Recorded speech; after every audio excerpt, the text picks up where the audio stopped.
Hey, what's going on, guys? It's Matt back here with another video. Today we're talking about the 7Artisans 25mm f1.8. Now this is a very small and compact lens from 7Artisans. In fact, I think it's one of their oldest lenses. And it's also one of their cheapest lenses, so you kind of have to keep that in mind going forward. It definitely feels like their cheapest lens, I have to be honest with you. But yeah, let's just get into the physical aspects of this lens first, which is where I think it really falls short. As soon as I opened the box and used this lens for the first time and turned the focus ring, which is a very, very important aspect of any manual lens, I immediately noticed like a grinding. And it wasn't that bad. It was just like a soft like resistance, and it just did not feel premium. But this lens is like $70, so what can you really expect? The aperture ring is better than the focus ring. It doesn't grind, at least, but neither of them have as much resistance as I would like. The aperture ring has a little bit more resistance than the focus ring, which is maybe kind of weird. I think you'd put more emphasis on the focus ring, but whatever. One thing I've noticed is as I've used it, there appears to be grease coming out of the lens, and like kind of going up into the part that you turn. And I'll just show you some B-roll of that. That does not inspire a lot of confidence. That means, well, if things are coming out of the lens, that means dust and other things are obviously going into the lens. So it's definitely far from any kind of weather sealed. Even lenses that aren't weather sealed, dust doesn't just like get inside and grease doesn't just come out. But I guess that's the quality control you kind of expect for a third-party lens. Also, this is a small thing and kind of common for especially cheap third-party lenses, but the engravings are just painted on. They're not, well, they're not engraved. They're just markings, I guess you'd call them. So over time, if you use this lens a lot, they would rub off, but the focus distance scale on that's printed on the lens is probably really not that accurate. And if you're using it on a mirrorless camera, you're probably just going to use focus peaking anyway, and you're not really zone focusing with the lens. But maybe that's just me, and you are, which I just get a better manual focus lens if that's your deal. One thing I kind of like is that it has a plastic lens cap, just like the 60mm f2.8 I just reviewed. I prefer that over the friction-based lens cap that they've gone to now. And it has like their logo printed. Actually, it's not their logo. It's just like a random font. It's a classic 7Artisans things. It's just to have like 5 different fonts all over the lens. Well, it was. I do have to admit that, like I said, this is an older 7Artisans lens. They've really come into like having a consistent style and aesthetic, and the 7Artisans is a lot better, but this is like the trade of like a new third-party lens manufacturer. Just like the random fonts and the graphic design is not that good, but I do have to say that they've gotten a lot better, and I can't really fault 7Artisans as a brand now because of what one of their oldest lenses is like. But that is something about this lens. It's so small and light. It does feel like it is some sort of metal. I actually prefer it's like a really light kind of metal instead of like the heavy shit that they use for the 0.95 lenses. I really prefer it. Like, I don't know. And in the back, I don't think it's plastic. I think it's that really light metal, the lens mount. It's not like the gunmetal finish, like the 0.95 lenses and just the newer 7Artisans lenses in general, but it's darker, so it's still different than the competition where everyone has a silver lens mount, and I like that. Another small note that I thought was weird with the physical build is when you turn the aperture ring between 1.8 and 2.8, you don't see the blades really come into the frame or into the iris of the lens. Like you can't even see the blades show up until like 2.8. And then I've noticed like between 1.8 and 2.8, which is like over a full stop, like it's like a stop and a third, right? Whenever you keep your camera pointed at something, say it's properly exposed at 1.8, and then you take it to 2.8, it's only a third of a stop darker. So there's something going on where the aperture markings just aren't accurate, because they don't change between 1.8 and 2, and you really don't see them come into, like I said, you don't see them come into the lens until like 2.8. So, I mean, I don't know. That's just a weird thing. And there should be a stop and a third difference between 1.8 and 2.8, not just a third of a stop. So there's something going on there with the accuracy, like I said, but it's not that big of a deal. But yeah, overall, it's not the most impressive physical build, but what can you really expect when you're spending like $70 or whatever this lens is? I do, yeah, 7Artisans did send me this lens to review, and obviously I'm giving my honest opinion on it.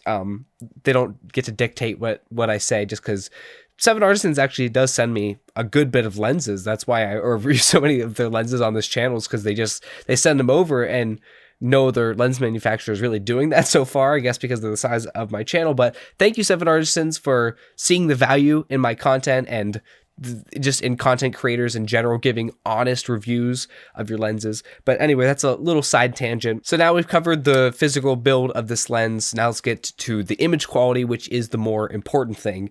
And that's where this is very surprising for the price.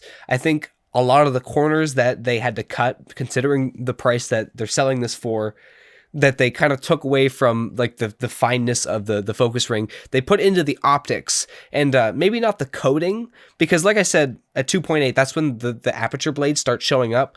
I do notice it's prone to flare right up until 2.8. As soon as you hit 2.8, it's like the flare goes from the middle of the image. I'll have to try to get like a video example of this. It's so weird. But this is a very sharp lens at all apertures, which is just so crazy to say and to think, considering what it's priced at.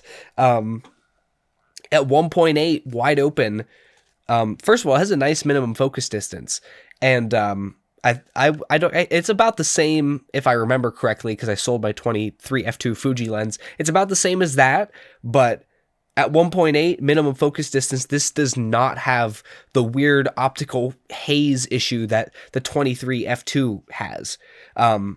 It's so much better at minimum focus distance than the 23 f2, and it's like a fourth of the price, brand new. Less than that, I think. So that's crazy. And yeah, I don't know. Maybe it does definitely vignette at 1.8.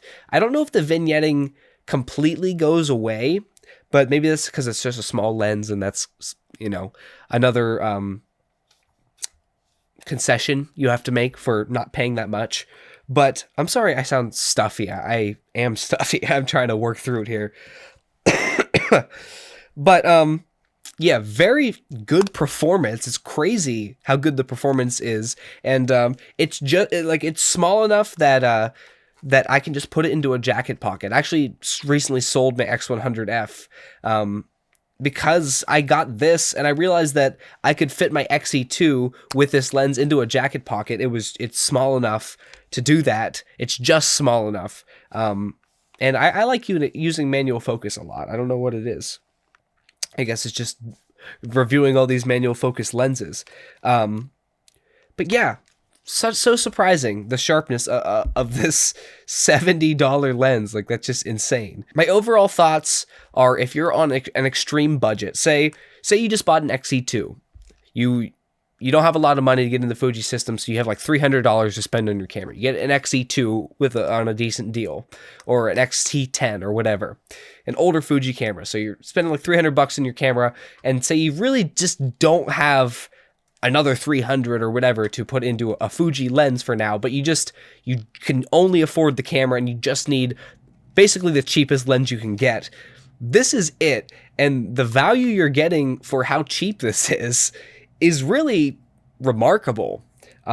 You would expect a $70 lens to just be so terrible that you couldn't force yourself to use it if you didn't have to, but I find myself loving to use this. I don't think it has the same character. There was something about the 7Artisans 35 1.2 Mark II that there just had this character and this organic feeling to it. I don't get that as much with this. Maybe it's because it doesn't have as much of that bokeh where that character comes into it, but I just enjoy using this just as a practical focal length for all around shooting. It's like generally 35mm full frame equivalent.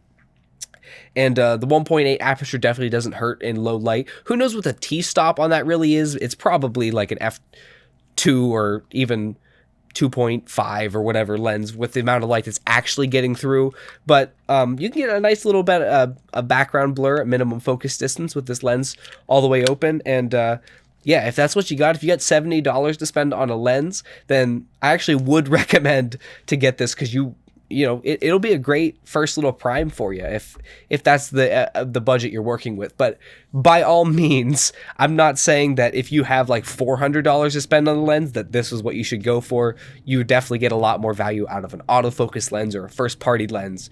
But like I said, extreme budget, this is your go-to. So I actually foreshadowed in another review that I wasn't going to like this lens, but then I used it and I ended up liking it. And I feel like I'm like a broken record with the 7Artisans lenses, where I honestly go into it with low expectations and am surprised. So good job, 7Artisans. This is an honest review. Like I said, I didn't pull any punches on the things I didn't like, but I do give praise where it's due. And the praise is that this is an amazing value. So if you got $70 and you just want to have some fun with a lens, whether you just want to buy a lens for fun or that's all you can afford, I do recommend this. I think 7Artisans should come up with a Mark II version of this. They would greatly benefit from that and just improve the physical build of it. Hell, charge $150 for it. Double the price. And it'll still be an amazing value. And especially if the handling of it was nicer, I would be reaching for that lens all the time just because of the sharpness. Like it's sharper than the 7Artisans 35 1.2 Mark II. Even though I like the character from that lens, this is undeniably sharper, and it's way undeniably sharper than the Fujifilm 23 f2 at minimum focus distance. So that's enough of my ramble. That's enough praise as this $70 lens really deserves. So leave a like on this video if you enjoyed. Let me know if you have this lens and were pleasantly surprised by it. I do have to say that everything I'm saying in this review is based off of this copy that I got. And especially with these older lenses and with third-party manufacturers, famously, the quality control is not as tightly restricted as a first-party manufacturer like a Fujifilm lens. So maybe there's a lot of horror stories of people who got bad copies of this lens and it was super soft, and you know, there could be any number of problems with invariance and the quality control. So, but I got a good copy and I'm happy with it. So if you, sorry, I made such a weird noise there. I have to acknowledge that. I'm rambling so bad, but I got a good copy of it. Hopefully you'll get a good copy too if you're thinking about buying it. I'm done talking now. Leave a like if you enjoyed. Check in with me in the comments, and I'll see you in the next one, guys. Bye.